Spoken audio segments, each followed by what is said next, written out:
Well, this is a vibe. Welcome to the next episode of the Hayley Osborne Show. I say this is a vibe because if I'm in your ears right now, I have my neon sign on and I have a very sequiny black jumper. I actually forgot I had this jumper. Don't you love it when that happens, when you find something that you haven't worn for ages and you put it on? Because I'm no longer breastfeeding in the daylight, so I can kind of wear whatever I want now. It is the morning and the evening now that my baby, he is nearing one soon in a few weeks. And yeah, we're kind of like at the end of our journey. Not yet, but he doesn't need a daytime feed anymore. Anyway, we digress, but this is a vibe. And the neon, oh my God, the neon. So it's on, it's in the background. It looks so cool. I just love my neon backdrop.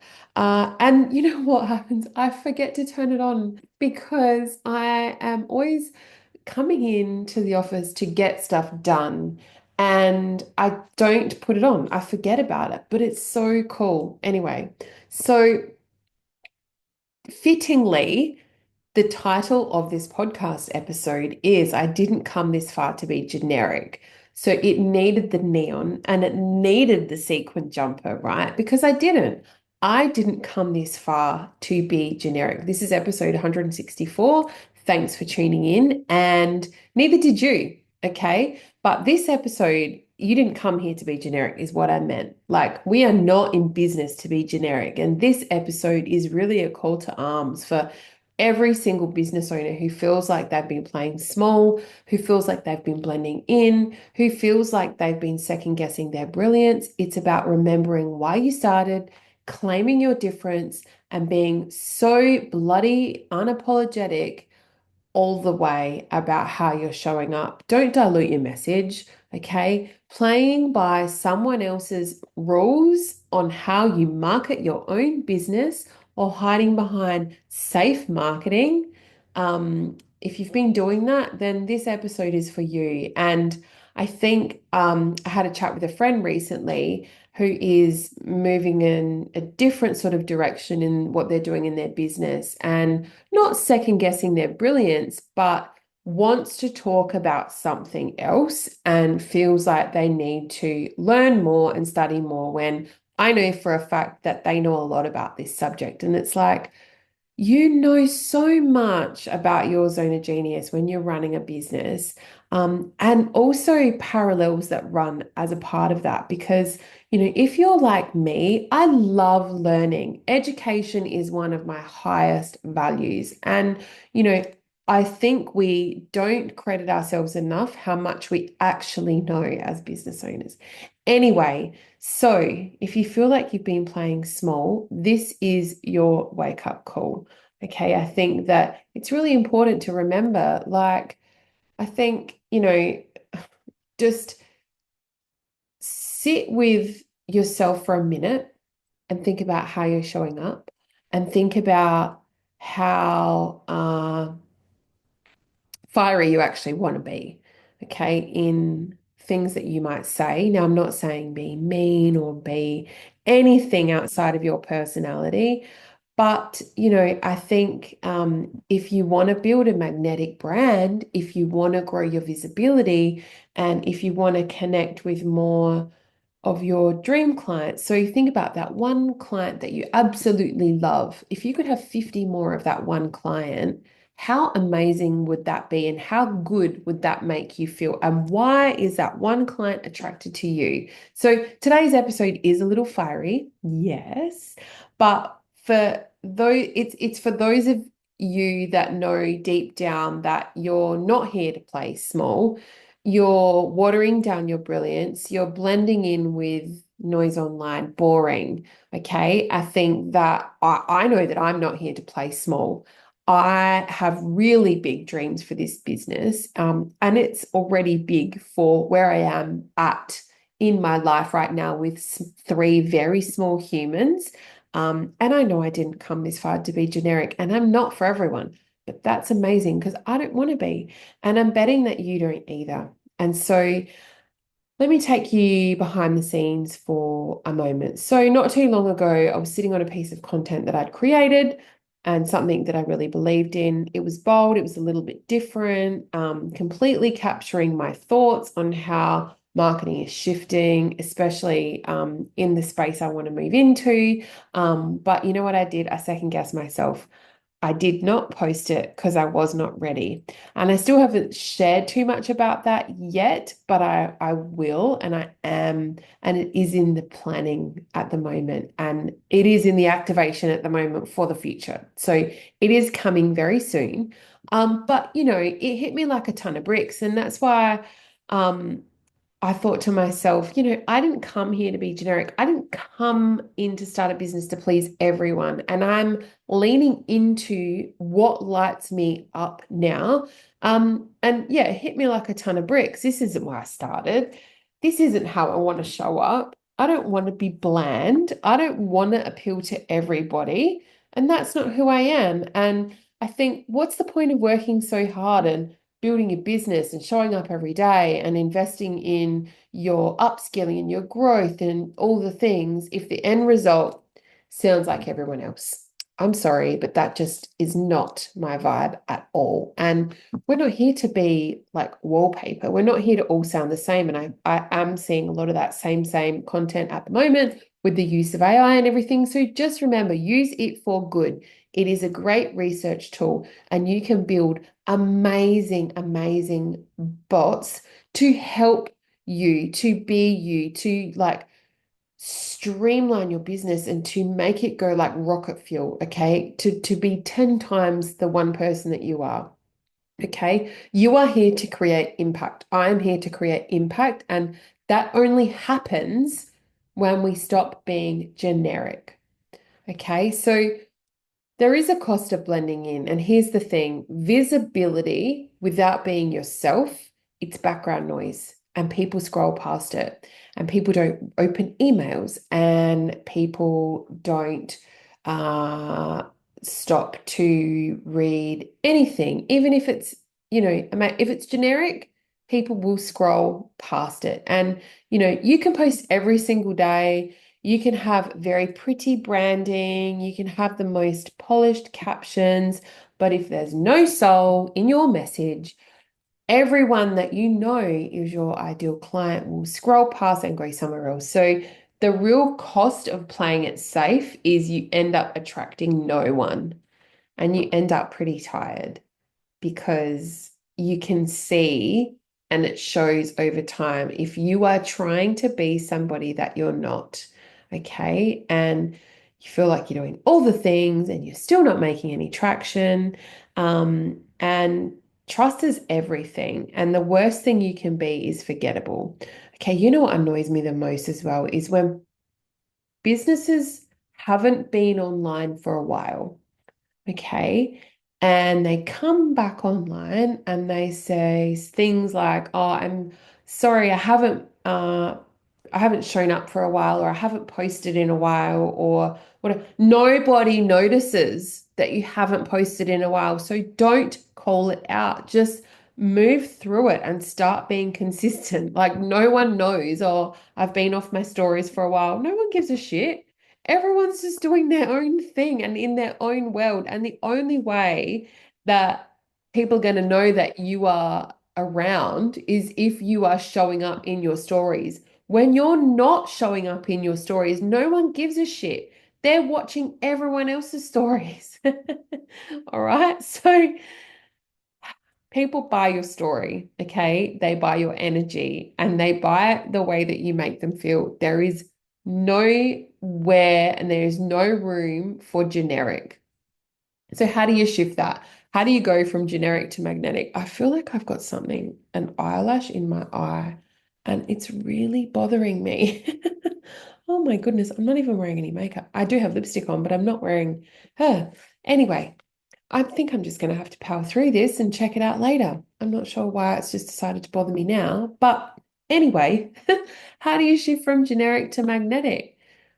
You've got to own your edge. But for you to own your edge, you've got to sit down and have a really good think about what that looks like. Okay. So It's really fine to do competitor analysis, and I think it's important, but don't fall in the trap of filtering your magic through someone else's framework or how they show up or their thematic, like their color scheme. Don't do that. Okay. Start showing up with your own thoughts, your lived experience, your unique take on what you do. A few years ago, my assistant at the time sent me a couple of screenshots and she said, "Do you help this person?" And I said, "No."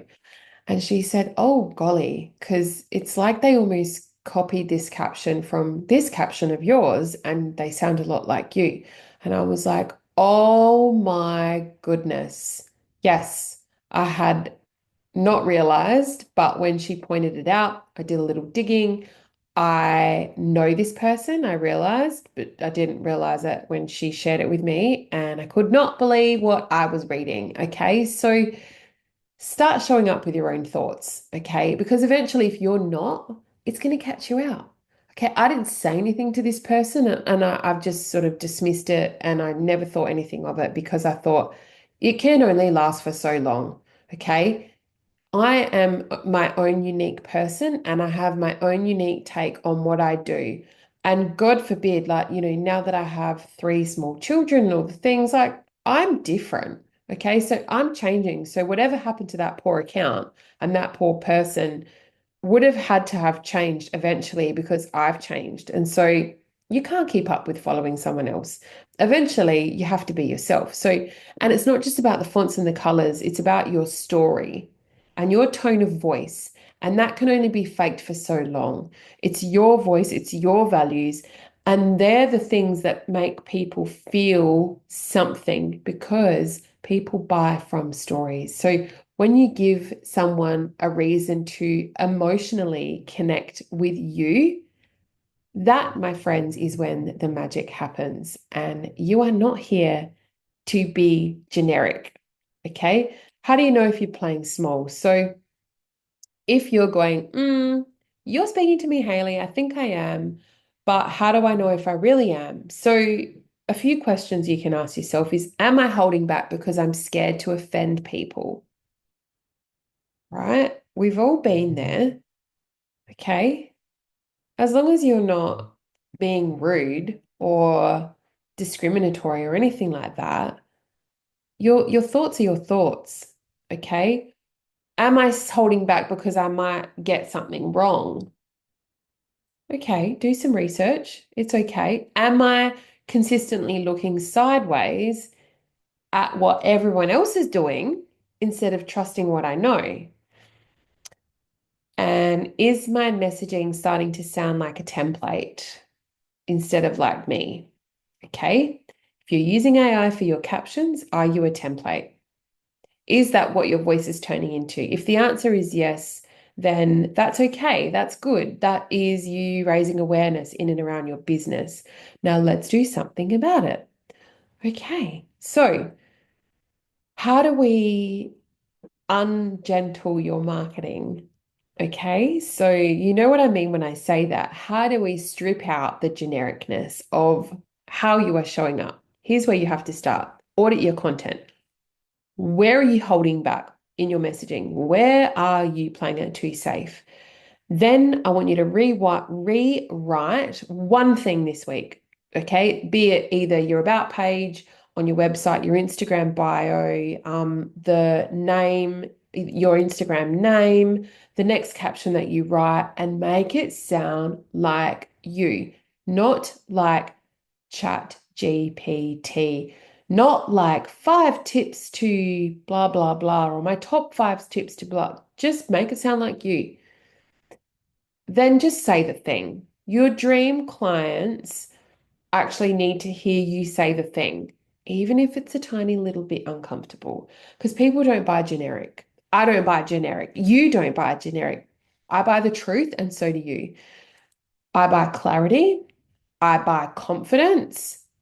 And I will buy from you. When you have those things, if it is the thing that I need and you are showing up as clear, confident, and yourself and the truth, that is a surefire way to get a sale out of me. And I am sure that it is the same on reverse for all of your customers and the way that you even purchase things as a customer. So put yourself, it's very hard when you're in the driver's seat. You are so close to the thing, you can't see it anymore, but put yourself in the shoes of your client if you can. Otherwise, that's where things like a social media strategy would come in handy or a marketing strategy from me. Okay. That's what I do is help you to sound confident, help you to show up with clarity, help you to be yourself and be truthful, not generic. Generic is, it doesn't win anymore. Okay, permission to stand out. I'm giving you permission to stand out. This is your reminder. This is another dot point that I have permission to stand out. So we're not being generic, okay? Like I said in my title, I didn't come this far to be generic, okay? And through all of the personal growth, the building, the lessons, the highs and the lows, um, I didn't come this far to sound like a template, and neither did you. All of your personal growth, your building of yourself and your business, all the lessons that you've learned, all of the highs and the lows, because every single person in business goes through it, to sound like a template. It's so uncool. You have a message that really, really matters. You might need to spice it up. You might need to tweak it. You've got a story that people need to hear. That does not come from a bot. That does not come from AI. That can help you, but you've got to be the master to input the knowledge. Okay. And you are the master and the most important marketing asset that your business has. You cannot outsource your marketing if you are not clear on all of these things for someone else to do it. You cannot outsource your social media for someone else to do it if you have not sat with a good strategy already yourself, okay? Because they will never be able to do it like you. You need to know what you want. So for me, I do manage a handful of social media management clients. I don't advertise that. So if you're thinking, oh my God, Hayley, I would love you to manage my social media. I have a few spots, but I don't do much of that. I only work with certain clients, and I look after a lot of their other things through the line in terms of marketing as well. I'm their go-to. But, where was I going with that? Where was I going? That's where I was going with that. Is the social media management comes secondary because the social media strategy has to come first with anything that I touch when it comes to management. So if you do not have clarity on how you are standing out, then that's what you need to sit with first. You will never be able to outsource it and stand out at the same time. So you are your most powerful marketing asset that your business has ever seen. So stop muting yourself, sit with it for a little bit and stop second guessing your voice because there are people out there that are waiting to buy from you. They don't know it yet because you're probably not being yourself. Okay. Be real, be bold, be authentic. Okay. You didn't come this far to be generic. If this blah, blah, and I didn't come this far to slow my words right at the end because I wanted to deliver this perfectly. This is a vibe. This neon and the sequins and the pink lippy and everything is a vibe. So if this episode has lit a fire in you, I would love you to share it with somebody that you think would benefit from hearing this and someone that might need the reminder. And if you are ready to take the next step in your marketing so that it is unmissable and so that you are not generic, I have a couple of free downloads. One is the 10 essentials that you need to create your marketing plan. And it's free download on my website if you want to grab it. The link will be in the show notes as well. You can download it. And thank you so much for tuning in. I'll see you next week for another episode of the Hayley Osborne Show. And I love you guys. Bye.